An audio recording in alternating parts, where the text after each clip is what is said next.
The sideline femoral slump test is a neurological assessment to rule out nerve root involvement from the lumbar spine.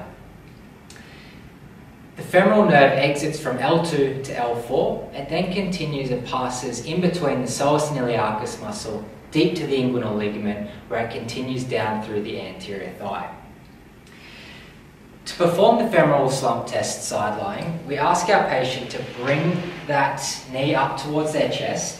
We're tucking them down into cervical flexion, trunk flexion, and then we're taking their hip and taking it further into extension.